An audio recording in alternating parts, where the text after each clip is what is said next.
أعوذ بالله السميع العليم من الشيطان الرجيم بسم الله الرحمن الرحيم والصلاة والسلام على أشرف المرسلين سيدنا محمد وعلى آله وصحبه أجمعين. Assalamu alaikum wa rahmatullahi wa barakatuh. Heureux de vous retrouver pour cette émission concernant ou relative au message de l'islam. Nous essayons de comprendre, d'analyser, d'approfondir nos connaissances de l'islam et en même temps de tirer des enseignements de ce que nous apprenons, de ce que nous sommes, de ce que nous voulons être, de ce que Allah subhanahu wa ta'ala, Dieu nous demande d'être dans cette vie et de ce que nous avons à y réaliser en tant que femme, en tant qu'homme, en tant qu'enfant, en tant que personne qui vit dans la société et qui doit essayer de rester fidèle à un certain nombre de ses principes. Nous avons parlé au cours de ce mois du Ramadan d'un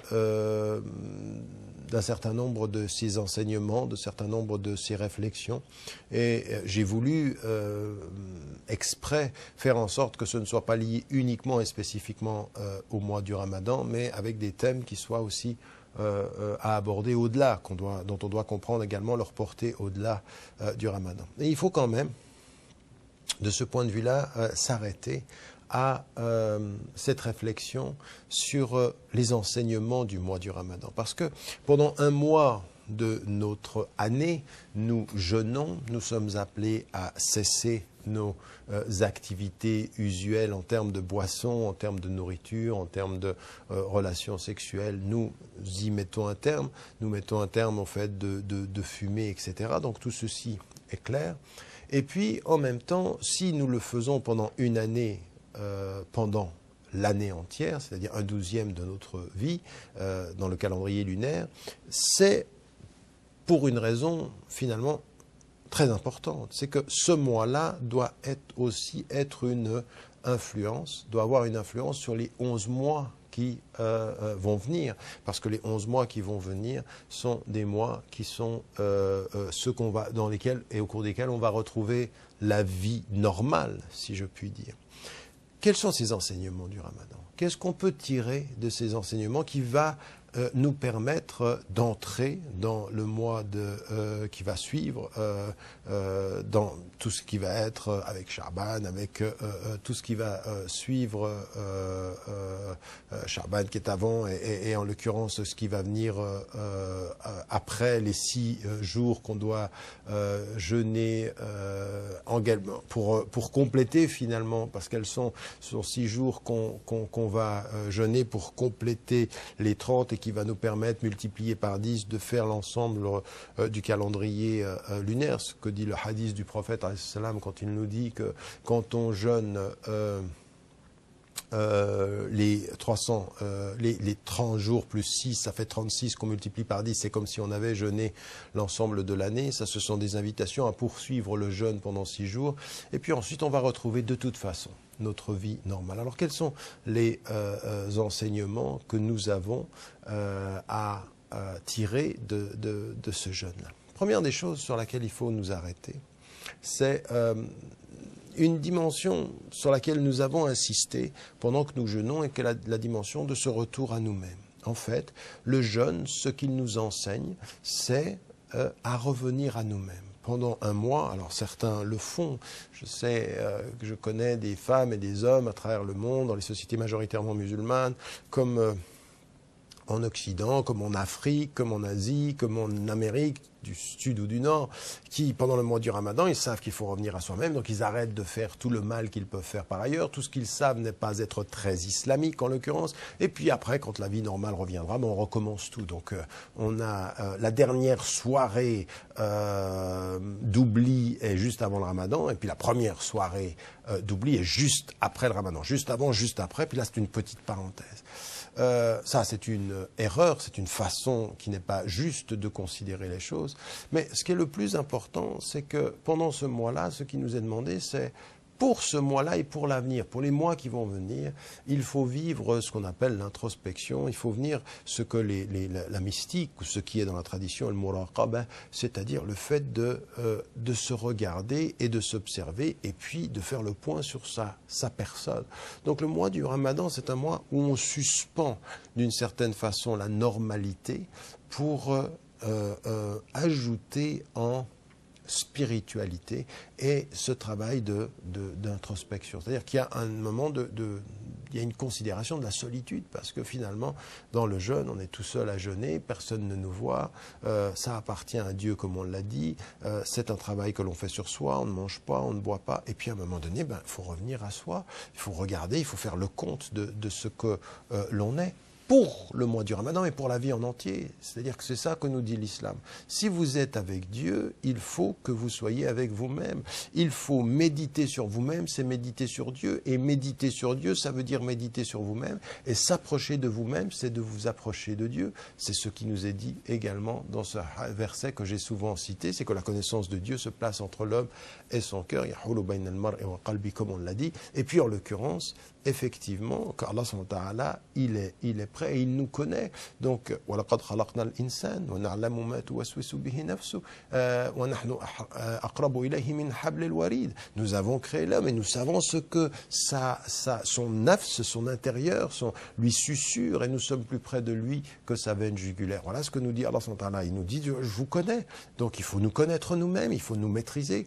Donc, à chacune et à chacun, l'expérience du mois du Ramadan, c'est pas une parenthèse pour revenir à l'oubli aussi vite qu'on en est sorti pendant un mois, mais c'est pendant ce mois-là ouvrir les portes de l'introspection en se disant, mais est-ce que ce jeûne-là va m'aider à changer ma vie, ou je vais juste faire une parenthèse à ma vie pour que rien ne change, auquel cas ce mois du jeûne ne nous aura rien enseigné. Le jeûne est une école, le mois du Ramadan est son institution, et il faut de ce point de vue-là pouvoir en tirer profit.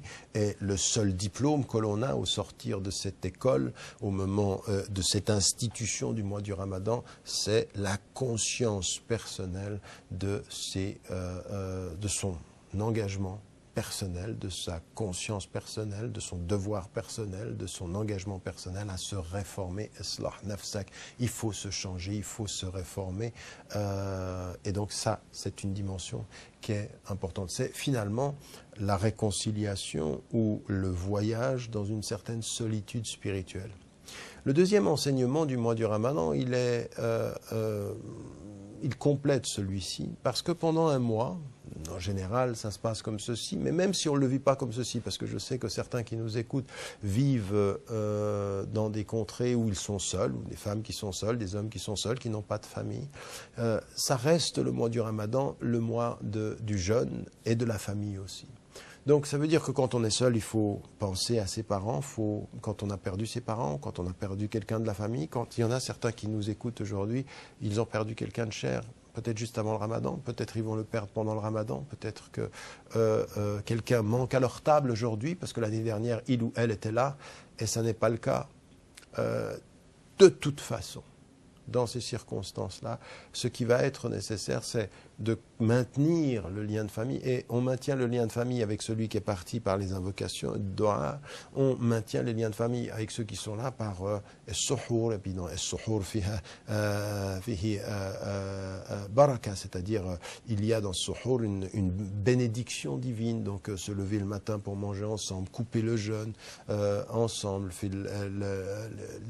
les invocations qu'on fait ensemble, la prière que l'on fait ensemble, tout ça c'est très important.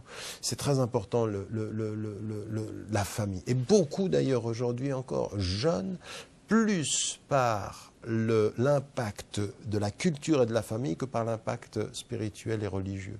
Et c'est le contraire qu'il faut faire, c'est-à-dire il faut maintenir le spirituel et entretenir le familial. Le familial ne doit pas être tout ce qu'on fait pour le jeûne, c'est-à-dire on jeûne parce que toute la famille jeûne et puis que la famille ne serait pas contente. Ça, ce ne sont pas des raisons suffisantes pour jeûner, ça c'est presque de la mise en scène, même si je comprends le caractère affectif, mais c'est pas ça le jeûne fondamentalement, c'est pas de le faire parce que tout le monde le fait ou parce qu'on n'a pas envie de montrer à ses parents ou à ses enfants ou à son conjoint que bon là on n'est pas tellement dans l'islam où on fait une petite parenthèse de sainteté ou de purification pendant un mois pour ensuite se relancer dans les pires des choses. Non. Faire le mal ou se préparer à faire le mal en toute intention, c'est un vrai problème. Souvenez-vous de ce savant à qui on avait posé la question. On dit, mais si je fais ceci ou ceci ou ceci, est-ce que je vais être pardonné? Et puis il avait son étudiant à côté de lui et les deux sont venus lui dire la même chose. Et à un, il a dit, si tu fais ceci, ceci, ceci, tu seras pardonné. À l'autre, il a dit, non, tu ne seras pas pardonné. Et l'étudiant, il dit, mais comment c'est possible? Tu dis ceci à l'un et tu dis ceci à l'autre. Il dit, le premier qui est venu me poser la question, qui dit, j'ai fait ceci, ceci, ceci, il avait déjà fait. Il me demande s'il va être pardonné. Je lui dis, oui, si tu te repens et taouba, tu vas trouver le pardon. Mais l'autre, il dit, je vais faire ceci et ceci. Je lui dis, non, si en toute conscience tu sais que tu vas le faire, tu ne vas pas être pardonné. Et il y en a beaucoup qui font le mois du Ramadan en se disant, oui, je fais ceci là pendant un mois et puis après, je me relance dans ma vie. Ils sont proches de la famille pendant un mois, négligents de tout ce qui est la famille pendant le reste, ou alors dans la mise en scène, ou alors dans l'entretien. Non, dans l'entretien de relations superficielles. Ça ne peut pas être ceci. Le jeûne nous réconcilie. Un des enseignements du jeûne, c'est de nous réconcilier avec les liens de famille dans la profondeur, dans le respect de sa maman, le respect de son papa, le respect de ceux qui sont partis, le respect de ceux qui sont présents, de ses enfants, de sa femme, de son épouse, le respect de cette famille d'être ensemble, de prendre du temps ensemble, d'être dans un rythme où on s'est coupé un peu du monde et on se retrouve seul et en famille. Ça, c'est un deuxième enseignement du mois du Ramadan qu'il ne faut surtout pas négliger parce qu'il est essentiel à notre compréhension même de la religion. Parce que c'est le chemin, finalement. Cette famille, elle est très, très, très importante. Elle est très importante. Il y a autant d'équilibre à trouver en soi devant Dieu que d'équilibre à trouver parmi sa famille devant Dieu. C'est-à-dire que la famille est un facteur d'équilibre comme l'est l'expérience personnelle. Et chercher à être équilibré seul en étant déséquilibré dans sa famille, c'est comme vouloir marcher normalement comme si on avait deux jambes avec une béquille. Quelque chose manque, quelque chose n'est pas logique dans cette affaire. Le troisième des éléments qu'il faut retenir comme enseignement du Ramadan, c'est qu'il y a cette solitude, il y a cette famille, puis il y a le souci de la communauté des hommes. Il y a le souci de la communauté des hommes, et cette communauté des hommes, c'est les pauvres, ce sont les pauvres, c'est la société, c'est la justice. Et donc, autant on a une expérience seule, on prie, on lit le Coran, on est avec Dieu, autant on fait attention à ces liens de famille, autant on a le souci de la justice sociale et de la solidarité et du rapport à la pauvreté. Parce qu'il y aura cette expérience de la pauvreté que l'on a, mais aussi la nécessité de zakat el-fitr, la nécessité de savoir qui sont les pauvres parmi nos musulmans et personne d'autres traditions religieuses, spirituelles ou sans tradition religieuse ou spirituelle. Le souci de l'humain, le souci de l'humanité fait partie du souci. Quand on s'occupe de son cœur, on s'occupe des hommes. Quand on s'occupe de son cœur, on s'occupe de sa famille. Quand on s'occupe de soi, on s'occupe des autres. C'est un enseignement fondamental de ce mois du Ramadan qu'il faut maintenir au-delà de la fête, Inch'Allah. Je vous retrouve après la pause pour poursuivre ces réflexions. Salam alaikum wa rahmatullah.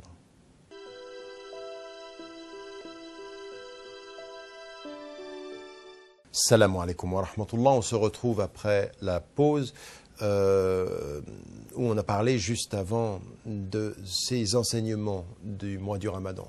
La question de la solitude, la question de l'introspection, ce qui va nous permettre de déterminer ce que nous sommes, qui nous sommes, de faire le bilan de là où nous en sommes aussi. Et puis ensuite la famille. La famille est vraiment, il faut le dire et il faut le dire avec force et avec conviction, avec insistance, de ne pas oublier où qu'elle soit, sa maman et son papa. Ne pas oublier où qu'il soit, son épouse ou son époux. Ne pas oublier où qu'il soit, ses enfants. Ça veut dire où qu'il soit, j'entends par là vivant ou mort. Et même s'il nous manque autour de la table, même si c'est difficile. Et faire des efforts aussi pour se retrouver autant que faire se peut ensemble. Et éteindre la télévision, éteindre, si vous me regardez au moment de l'iftar, eh ben, il faut éteindre. Vaut mieux que vous soyez ensemble que d'écouter et rester ensemble et écouter ceci à un autre moment. Ça, c'est vraiment important. C'est important d'être ensemble, de laisser le monde et puis de se retrouver dans le monde et dans la spiritualité, dans la religion, dans le fait de prier aussi ensemble. Et puis, le souci de la société, le souci de la justice, le souci de la solidarité. Nous avons dit que tout ceci était vraiment l'essence de ces enseignements-là. Il y a d'autres choses aussi sur lesquelles il faut beaucoup insister. D'un point de vue personnel, l'un des enseignements, c'est effectivement la discipline personnelle, parce que beaucoup de gens qui nous voient, et c'est vrai, le jeûne, ça demande quand même une discipline, c'est-à-dire il faut faire attention, il ne faut pas manger, il ne faut pas boire, faut avoir un rythme, il faut essayer de se lever le matin, il faut couper le jeûne à une heure très très précise, il y a la prière, il y a au fond, le jeûne demande beaucoup de discipline, il faut prendre sur soi, il faut parfois même se faire violence dans ses besoins et dans ses envies. Juste pour jeûner pendant un mois, d'être dans une maîtrise qui est une maîtrise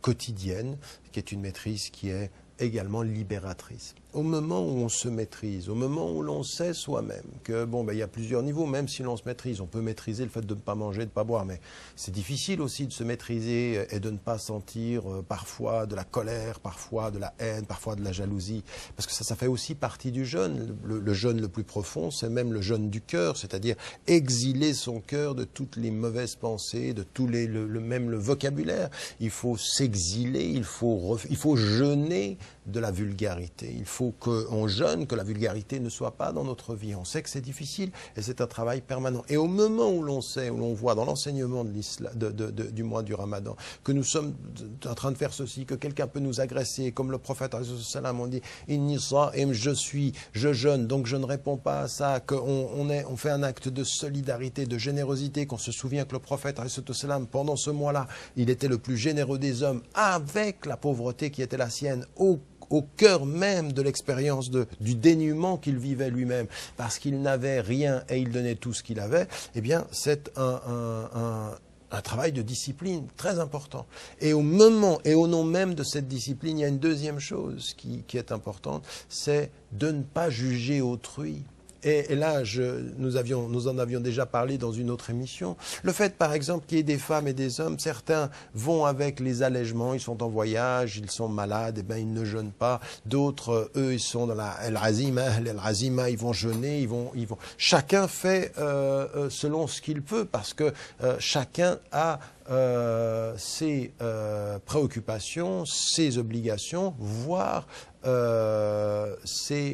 les excuses qui peuvent justifier tel et tel comportement. Et ça veut dire, de ce point de vue-là, qu'au moment où nous sommes exigeants avec nous-mêmes, il faut suspendre notre jugement quant à autrui. Ce qui s'est passé entre Aïcha radiallahu anha et son propre mari, le prophète, quand elle jeûnait et que lui ne jeûnait pas, et qu'il lui dit Ahsanti ya Aïcha, il lui dit tu fais bien Aïcha, c'est le bon choix que tu choisis pour toi. Ça veut dire quoi ceci? Ça veut dire faites attention à ne pas vous prêter aux apparences. Il y a des gens qui sont dans des situations et le jeûne, le mois du Ramadan, c'est le mois où il faut avoir la nécessaire volonté de se maîtriser et prendre la décision fondamentale de ne pas juger, de ne pas être le juge d'autrui. Et que la meilleure invitation qu'on peut faire quant au jeûne, quant à la pratique, quant à l'introspection, ce n'est pas être le juge des fautes ou des manquements des autres, mais simplement être le témoin de ses qualités à soi.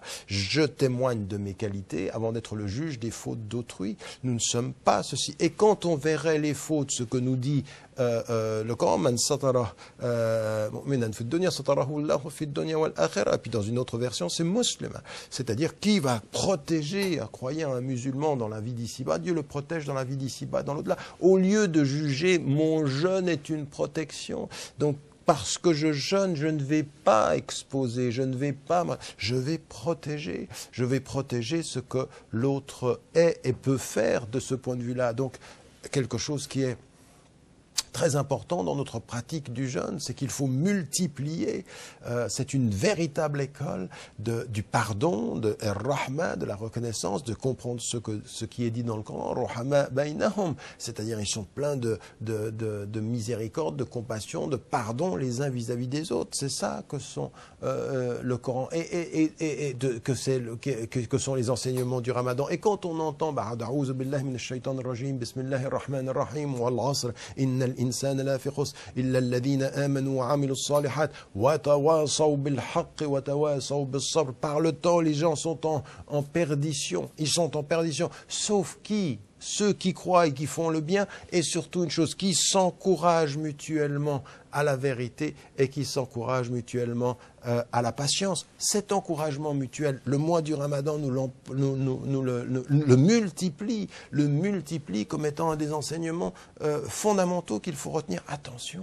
Attention à savoir être strict avec vous-même et plein de générosité et de bonté vis-à-vis d'autrui. Et on prend ceci, et au-delà de la fête, après le mois du Ramadan, et pour les mois qui viennent jusqu'à l'année prochaine, eh bien cette école, elle doit s'appliquer, elle doit être une école où les exigences, avant que je les projette sur autrui, je me les impose à moi-même, exactement comme le prophète ﷺ faisait, et puis vis-à-vis d'autrui, il faut être dans un rapport qui est un rapport d'accompagnement. Bien sûr qu'on peut juger, mais ça dépend comment. Le jugement négatif qui enfonce, qui détruit, qui rend indigne l'autre et qui l'abaisse, non. Le jugement qui édifie, c'est-à-dire le jugement constructif, on peut dire à quelqu'un je n'aime pas ça, on peut dire à quelqu'un c'est faux, on peut dire à quelqu'un, on doit dire à quelqu'un non, pas ça. Bien sûr, on peut dire ça je n'aime pas, on peut dire je n'aime pas ce que tu es en train de faire, je n'aime pas comment tu réagis. Il faut le dire, mais toujours dans le jugement constructif qui est un appel à l'amélioration, non pas la condamnation au nom de ce présent et au nom du passé. Ce n'est pas un jugement qui condamne, c'est un jugement qui élève, qui indique, qui respecte. Il est fait avec l'exigence de celui qui a vu et le pardon de celui qui accompagne. Voilà, ça c'est aussi quelque chose qui est nécessaire et que le mois du Ramadan, que le prophète ﷺ avait cette attitude aussi, et c'est un mois dans lequel, dans notre maîtrise, il faut aussi rester droit par rapport aux êtres humains. Ça veut dire qu'il faut être de ce point de vue-là plein de générosité. Le prophète ﷺ souriait, offrait, servait, mais en même temps on s'en souvient, le 17 du mois du Ramadan, que s'est-il passé? Il s'est passé Ghazwat Badr, c'est-à-dire une expédition où les musulmans ont été spoliés de leurs affaires à la Mecque, où il y avait une caravane qui venait, et au nom de la justice, au nom de la résistance, eh bien, il a levé une armée en étant dans en nombre insuffisant. Donc c'était une armée qui venait résister. Mais attention, quand on jeûne, ça n'est pas le prétexte à la paresse, ça n'est pas le prétexte à ne rien faire, ça n'est pas le prétexte... Non, toujours les principes restent essentiels. Donc on est dans l'exigence personnelle, on est dans la bonté, on est dans la générosité, on est dans le jugement qui accompagne et qui est constructif, jamais dans le jugement qui condamne, dans un rapport de s'encourager mutuellement à être meilleur. Mais quand il y a une injustice, on se lève au nom mais sans agressivité, avec ce qu'il faut de résistance pour garder sa dignité. Les moyens de la résistance sont toujours décidés par l'oppresseur, mais la dignité de la résistance est décidée par l'opprimé. Et donc là, il faut rester droit. Le prophète sallam, Ghazwat Badr, ça a été une victoire parce que il y a des choses qu'on n'accepte pas, donc il y a une certaine dignité. Et tout ceci va se conjuguer dans notre vie permanente, à cela exactement. Soyez des êtres de principe, soyez des êtres de dignité, soyez des êtres de bonté, de service, de solidarité, et des êtres qui avaient le courage de la justice. Si le mois du Ramadan, il nous demande d'être courageux quant à maîtriser notre être, il faut être courageux quant à résister à l'injustice des êtres, à l'injustice de ce que peuvent faire les êtres humains. Voilà les enseignements du mois du Ramadan. Toujours, soit sa famille, le monde autour de nous, et puis dans le monde avoir cette présence-là. Et le dernier élément qui va être aussi important, c'est que ça doit façonner un caractère. Si on se maîtrise, c'est pour pouvoir aussi avoir de la douceur. Si on se maîtrise, c'est pour pouvoir avoir de la patience. Si on se maîtrise, c'est pour pouvoir aussi avoir de la générosité. Toutes les qualités, toutes les vertus dont on parle, tout ce qui est de l'akhlaq, et puis shu'ab al-iman, comme il est dit également dans notre tradition, c'est-à-dire tout ce qui va être se décliner comme les conséquences visibles de la foi, ce sont des attitudes au monde qui sont quand on parle, on essaye d'éviter la vulgarité. Le mois du Ramadan, on ne peut pas jeûner et être vulgaire. On ne peut pas être jeûner et avoir un comportement vestimentaire. Je veux dire, jeûner et avoir une tenue vestimentaire qui ne soit pas pudique. Mais ça ne va pas dans aucune tradition du monde. Ça ne peut pas aller. On ne peut pas faire ça. On peut pas. Alors, on va faire quoi? Une parenthèse où on va être pudique un mois, impudique 11? Ou est-ce qu'on va prendre le mois de la pudeur pour devenir pudique le reste de sa vie? Est-ce qu'on va prendre le mois de la bonté pour être bon le reste de sa vie? Est-ce qu'on va prendre le mois du service pour être au service?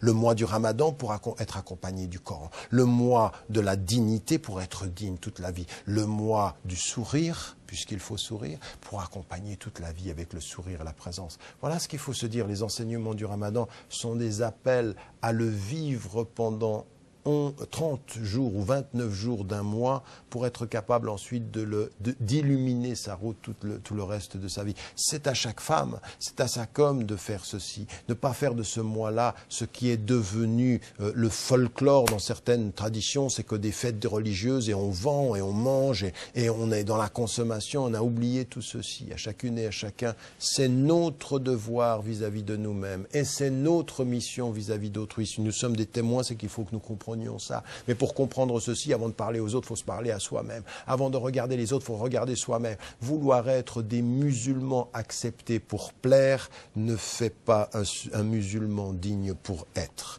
Et avant de vouloir plaire, il vaut mieux chercher à être. Inch'Allah. Que Dieu nous aide et nous nous retrouvons sur le canal satellitaire Iqra, où vous pourrez également nous retrouver sur le site internet et laisser un message, des remarques que nous lirons avec attention, Inch'Allah. À très bientôt. Assalamu alaikum wa rahmatullahi wa barakatuh.